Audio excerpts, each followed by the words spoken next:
Hello दोस्तों, स्वागत है आपका एक और नई वीडियो में। मैं आपका दोस्त संतोष पंत आप लोगों के लिए मेडिकल बिलिंग एंड कोडिंग के ऊपर चैप्टर्स ला रहा हूँ यूट्यूब के माध्यम से। और आज हम अपने चैप्टर 42 पे आ गए हैं, जो होगा how to work on timely filing denial. जो हमारे टाइमली फाइल्स के डिनायल आते हैं इंश्योरेंस कंपनी पे, उनको कैसे हम उन पे काम करें या उनको सॉल्व करें या कैसे उनको अवॉइड करें, आज मैं इसके बारे में आपको बताऊंगा। उससे पहले मैं आपसे माफी मांगना चाहूंगा क्योंकि बहुत दिन हो गए थे, ऑलमोस्ट 1-2 महीने हो गए मैंने कोई वीडियो नहीं डाला है, क्योंकि मैं एक प्रोजेक्ट में थोड़ा बिजी हो गया था। बट नाउ अब मैं टाइम निकाल पा रहा हूँ, तो मैं कोशिश करूंगा आपके लिए और नए नए चैप्टर्स नॉलेजेबल आपके लिए डालता रहूं चैनल के ऊपर। और उसके साथ ही आप सभी दोस्तों का धन्यवाद करना चाहूंगा, थैंक यू करना चाहूंगा, शुक्रिया करना चाहूंगा, बिकॉज आप लोगों के प्यार की वजह से आज मेरे चैनल पे 10,000 से ज्यादा सब्सक्राइबर्स हैं।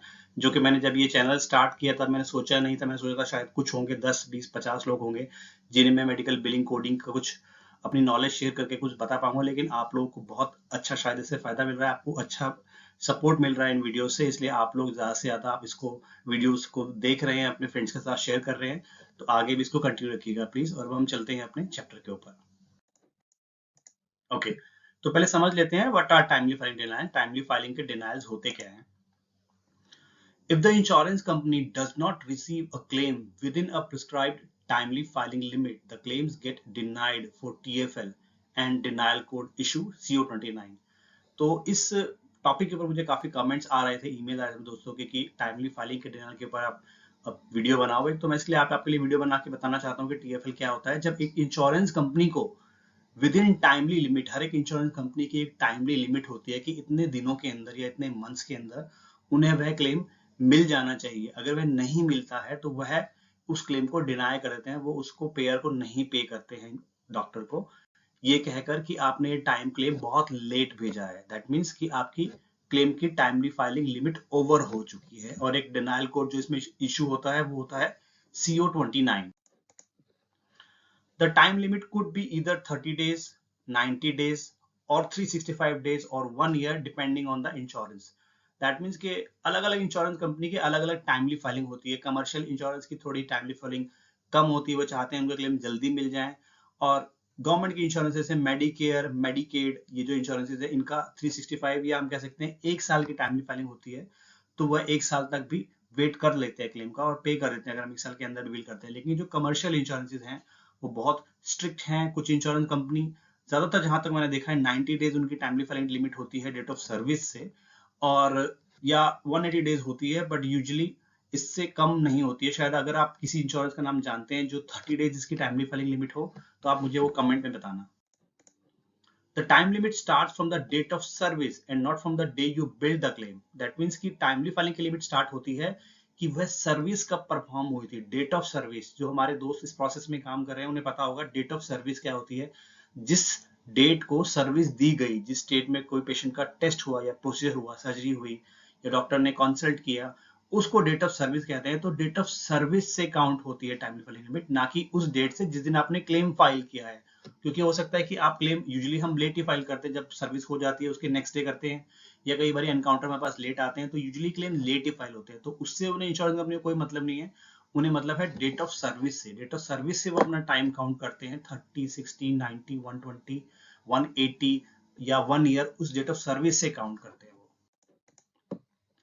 Insurance companies consider the day they receive the claim on their file. तो इसमें एक बात और है कि आप तो डेट ऑफ सर्विस का क्लेम बिल कर रहे हैं, लेकिन उन्हें जिस दिन क्लेम रिसीव होगा वह उस डेट को उस डेट ऑफ सर्विस से कंपेयर करेंगे, उसका डे काउंट निकालेंगे।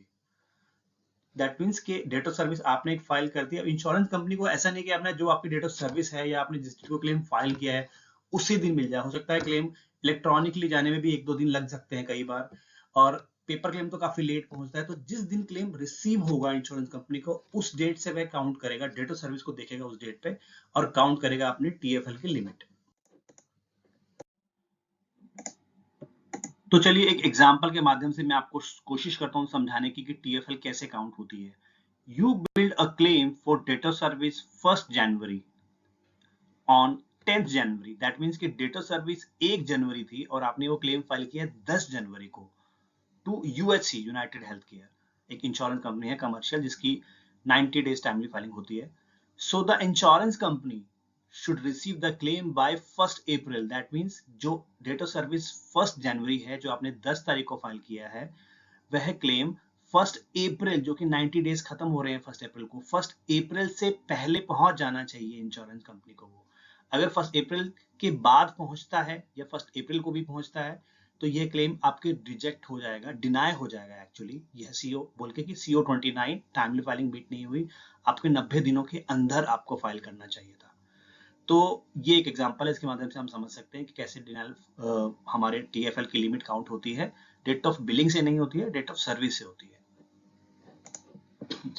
द रीजन कुड बी, अब रीजन क्या क्या होते हैं वो डिस्कस कर लेते हैं। टाइमली फाइलिंग के रीजन कई सारे हो सकते हैं और कुछ जेन्युइन होते हैं, कुछ जेन्युइन नहीं होते हैं। इसमें से देखते हैं, जैसे कि हमारा इनकरेक्ट इन्फॉर्मेशन हो गया, आपने इनकरेक्ट इन्फॉर्मेशन फाइल कर दिया है डेमोग्राफिक के अंदर, या आपने कोई नंबर गलत डाल दिया, नंबर के बदले अल्फा डाल दिया, अल्फा बदले नंबर डाल दिया, प्रीफिक्स को आपने डाला नहीं, प्रीफिक्स बाद में डाला आपने, या आपने पेशेंट के नाम में कुछ मिस्टेक कर दी, कुछ भी एक डेमोग्राफिक इन्फॉर्मेशन होती है, इनकरेक्ट इन्फॉर्मेशन, तो उससे आपका क्लेम इंश्योरेंस कंपनी कई बार यहाँ से चला जाता है क्लियरिंग हाउस से, लेकिन जब उनको मिलता है इंश्योरेंस पेयर को तो वो कहता है, डिनाई कर देता है, बोलता है कि मुझे नहीं मिला है, क्योंकि वो एक्यूरेट इन्फॉर्मेशन नहीं मिल पाती है उसको पेशेंट की। जब तक इंश्योरेंस कंपनी उसको एक्नॉलेज ना करे कि ओके ये पेशेंट को पहचान ले, उस क्लेम को फाइल में ले ले, पेशेंट के फाइल में असाइन कर दे, तब तक वो क्लेम ऑन फाइल नहीं माना जाता है। तो अगर इनकरेक्ट इन्फॉर्मेशन से आपने भेजा है तो वो ऑन फाइल नहीं होगा क्लेम।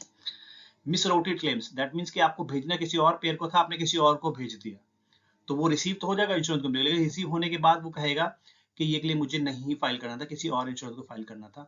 और जब तक आप उस इंश्योरेंस को फाइल करेंगे, हो सकता है कि आपके क्लेम की टीएफएल हो जाए, उस पेयर को मिले, एक्चुअल पेयर को, तो टीएफएल हो जाए उसकी। टीएफएल दैट मींस की टाइमली फाइलिंग लिमिट, हम टीएफएल यूज करते हैं अपने प्रोसेस में, यह वर्ड। ओके, टाइपो एरर हो सकते हैं, जैसे कि मैंने ऊपर बताया, डेमोग्राफिक के अंदर इन्फॉर्मेशन गलत जा सकती है, नाम में जा सकती है, तो ये incorrect information, typo error almost same ही हो गया। आपने कोई टाइपिंग मिस्टेक कर दी जिसकी वजह से क्लेम आपका या तो निकला ही नहीं सिस्टम से, या पहुंचा तो गलत इन्फॉर्मेशन के साथ पहुंचा और इंश्योरेंस कंपनी ने उसको ऑन फाइल नहीं लिया। ईडीआई रिजेक्शन बहुत ही इंपॉर्टेंट है। इलेक्ट्रॉनिक डेटा इंटरचेंज जो हमारा क्लियरिंग हाउस करता है, इलेक्ट्रॉनिकली क्लेम को बनाता है, इलेक्ट्रॉनिकली ही इंश्योरेंस कंपनी को सबमिट करता है। तो अगर ईडीआई के अंदर आपने कोई मिस्टेक कर दी है और ईडीआई में क्लेम रिजेक्ट हो गया है, तो वह क्लेम आपका मिलेगा ही नहीं पेयर को, और मिलेगा नहीं तो आपकी टाइमली फाइलिंग का आप एक्सपायर होती रहेगी, डेट निकलते रहेंगे। तो ईडीआई रिजेक्शन यूजुअली ऐसे होते हैं कि आपने एक गलत डीएक्स कोड डाल दिया जो कि एग्जिस्ट ही नहीं करता है, या नंबर कम ज्यादा डाल दिया आपने डायग्नोसिस कोड का, या आपने कोई स्पेशल कैरेक्टर डाल दिया, तो आपका क्लेम रिजेक्ट हो जाता है कई बार। उसके अलावा रॉन्ग पेयर आईडी, आपने भेजना किसी और पेयर को था, आपने नाम देखा okay United health care insurance company है, लेकिन उसका पेयर आईडी गलत डाला हुआ था इलेक्ट्रॉनिक क्लेम जाने के लिए, तो वह गलत पेयर आईडी, नाम दिखाएगा यूनाइटेड हेल्थ केयर, लेकिन अगर वो किसी गलत पेयर आईडी पे गलत पेयर को मिल गया है तो एक्चुअल पेयर को मिलेगा, तो आपका क्लेम टीएफएल हो जाएगा। जब आप उसे करेक्ट करके भेजेंगे एक्चुअल पेयर को, तो पेयर को अगर आपने टाइमली में नहीं भेजा, अगर यूएचसी है 90 डेज में नहीं भेजा आपने, तो वो क्लेम आपका डिनाई हो जाएगा टाइमली के लिए। उसके अलावा है, अगर आप मेलिंग पे क्लेम भेज रहे हैं, बाय पेपर भेज रहे हैं और आपने गलत एड्रेस पे भेज दिया, तो उस एक्चुअल पेयर को तो मिलेगा नहीं। तो जो अब जब भी आप एक्चुअल पेयर को भेजेंगे करेक्ट एड्रेस में, तब जब अगर टाइम लिमिट क्रॉस हो गई होगी तो आपका क्लेम टीएफएल के लिए डिनाई हो जाएगा। तो इसके लिए इंपॉर्टेंट है कि जब आप पेपर पे आप क्लेम प्रिंट कर रहे हो, तो जो मेलिंग एड्रेस आता है टॉप राइट कॉर्नर पे, वो आप मेलिंग एड्रेस जरूर कंफर्म कर ले पेयर कि वो सही है या नहीं है। तो ये सब रीजन थे हमारे जो टीएफएल के डिनाइल जिसकी वजह से आते हैं, इनको अवॉइड करना चाहिए। अब इनको कैसे करते हैं या कर सकते हैं, इसके बारे में मैं आपको कुछ टिप्स दे देता हूं। How to work on TFL claims. देखिए, टाइमली फाइलिंग के क्लेम्स को रोकना तो बहुत आसान है, लेकिन अगर टीएफएल हो जाए क्लेम तो उसको पे करवाना बहुत मुश्किल है। इसके लिए हमारा यही मकसद होना चाहिए कि हमें क्लेम्स को टाइमली फाइलिंग डिले होने से रोकना है। कैसे रोक सकते हैं, उसके लिए हमारे पास बहुत अच्छे अच्छे ऑप्शन है, जिसमें से एक है, it is necessary to work on EDI rejections in timely manner to prevent these denials.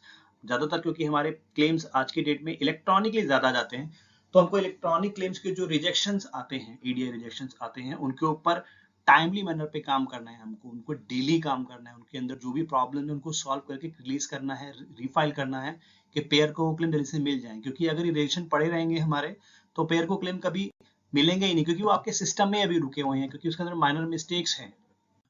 तो एक सीनियर मोस्ट पर्सन को या एक्सपीरियंस पर्सन को ईडीआई रिजेक्शंस के ऊपर लगाया जाता है कि डेली उसकी रिस्पॉन्सिबिलिटी होती है कि जो भी क्लेम हमने फाइल किए हैं उन ईडीआई रिजेक्शन के ऊपर काम करें, उनको करेक्ट करें और उन्हें पेयर्स को रिसीव करवाए, जैसे कि हमारे टीएफएल के डिनायल ना आए।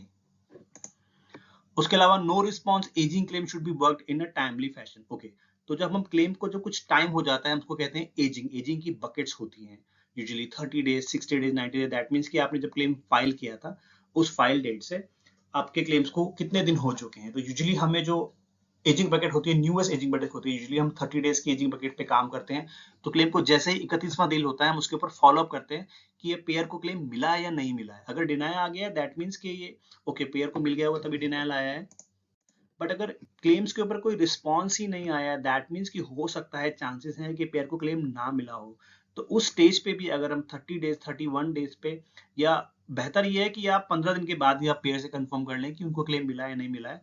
तो अगर हम एक्नॉलेज कर लेते हैं, पेयर अगर एक्सेप्ट कर लेता है ओके उन्हें क्लेम मिल गया है, तो हम उस क्लेम को अब नोट डाल सकते हैं अपना, और अश्योर हो सकते हैं कि चलो टीएफ अगर डिनायल तो नहीं आएगा, ठीक है। अदरवाइज आपका टीएफ डिनायल के चांसेस बहुत हैं, अगर आपने वो फॉलो अप नहीं किया नो रिस्पॉन्स क्लेम के ऊपर और आपका क्लेम पेयर को अभी तक मिला ही नहीं है, तो आपके टाइफले टीएफएल के चांसेस बहुत बढ़ जाएंगे। तो ये बहुत इंपॉर्टेंट है कि एजिंग क्लेम पे टाइमली काम होता रहे। अच्छा, उसके बावजूद भी आप ईडीआई रजिस्टर पे भी काम कर रहे हैं और एजिंग पे भी काम कर रहे हैं, उसके बावजूद भी अगर आपको क्लेम मिल जाता है, CO29 का डिनायल आपके पास आ जाता है, तो ज्यादातर चांसेस ये है कि वो जेन्युइन रीजन ही होता है। क्योंकि सॉफ्टवेयर कंपनी इतनी स्मार्ट हो गई हैं, जिनको यूज कर रही है इंश्योरेंस कंपनी, वो टाइमली फाइलिंग ऑटोमेटिक कैलकुलेट करती है, कभी भी गलती से डिनाई नहीं करती है। अगर हो जाता है तो उसके कुछ स्पेसिफिक रीजन होते हैं, अगर हम वो रीजंस को ढूंढ पाए तो हम इन डिनाइल्स को भी पे करवा सकते हैं। तो अगर आप डिनाइल पे काम करें टाइमली फाइलिंग की और आपके पास डिनाइल आ गया है, तो आपको पहले ये चेक करना है कि ये क्लेम इलेक्ट्रॉनिकली गया था या पेपर पे गया था। अगर इलेक्ट्रॉनिकली गया था तो आपने ईडीआई की रिपोर्ट चेक करनी है कि इसका कोई रिजेक्शन तो नहीं आया था जिसकी वजह से क्लेम लेट हो गया, या आपके सिस्टम पे जैसे ही हम यहाँ से क्लेम रिलीज करते हैं बिलिंग सिस्टम में, तो क्लियरिंग हाउस की साइट पर या आपका बिलिंग सॉफ्टवेयर आपको एक क्लेम एक्नॉलेजमेंट रिपोर्ट दे देता है। उसमें बताता है कि ये क्लेम सक्सेसफुली ट्रांसफर हो चुके हैं।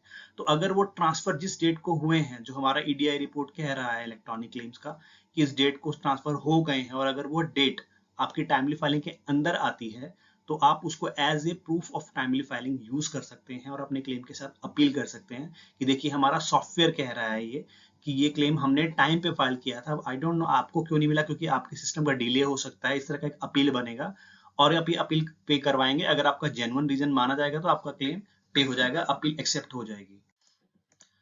और इसके विपरीत अगर आपका क्लेम पेपर पे फाइल हुआ है, तो पेपर पे यूजुअली क्लेम लेट ही मिलता है, पर 30 से 45 दिन पे पेयर को मिल जाना चाहिए। अगर उससे भी ज्यादा लेट मिला है और पेयर का डिनायल आ गया आपके पास कि आपने टाइमली लिमिट के अंदर नहीं भेजा है, तो आपको अपनी स्टैंपिंग चेक करनी है। जो भी आपके ऑफिस से या यूएस ऑफिस से आपके किसी ने वो पोस्टेज लगाई होगी, मेल किया होगा थ्रू जो भी मेल सिस्टम होता है उसका, तो जो उसके पास एक्नॉलेजमेंट होती है, उनके पास स्टैंप होती है, अगर आप वो use as a proof of timely filing कर सकते हैं और अपने अपील के साथ लगा सकते हैं कि देखिए हमने तो सही टाइम पे मेल कर दिया था, अब ये मेल की गलती की वजह से या आपकी तरफ से लेट हो गया, हमने टाइम पे फाइल कर दिया था, हमारा क्लेम प्रोसेस होना चाहिए। तो इस रीजन से भी आपका क्लेम पे हो सकता है। ये दो रीजन है जो आप टाइमली प्रूफ प्रोवाइड कराकर अपने क्लेम को रीप्रोसेस करा सकते हैं। इसके अलावा कोई और रीजन है जो मैंने छोड़ दिया या शायद मैं यूज नहीं करता हूँ, तो मेरे फ्रेंड्स आप सबको वो कमेंट बताना पड़ेगा जिसका मोस्ट रेलेवेंट कमेंट होगा। मैं उस कमेंट को पिन कर दूंगा तो सभी लोग उसको देख पाएंगे। इसके अलावा भी कोई मैंने अगर कोई टॉपिक मिस कर दिया हो या मैं कुछ बताना भूल गया हूँ या मैंने कोई गलत इन्फॉर्मेशन दी हो, तो प्लीज आप मुझे करेक्ट कीजिएगा। मैं उसका डिस्क्लेमर, उसका एक्सप्लेनेशन मैं आपके कमेंट पे या वीडियो के डिस्क्रिप्शन में लगा दूंगा कि आप लोगों को गलत इन्फॉर्मेशन ना जाए। और इसी तरह दोस्तों मेरे चैनल को सब्सक्राइब कर लीजिए, अपने दोस्तों के साथ में शेयर कीजिए। जो लोग इस प्रोसेस में आना चाहते हैं, ये जो नए हैं जिनको प्रॉब्लम आ रही है अपनी जॉब में, उनको डेफिनेटली मैं हेल्प करूंगा। और मुझे नए नए सजेशन दीजिए किस टाइप के वीडियो बनाऊं, और मैं आपके लिए ज़्यादा से ज़्यादा वीडियो बनाता रहूंगा। तो आप मिलते हैं दोस्तों नेक्स्ट वीडियो में। Thank you.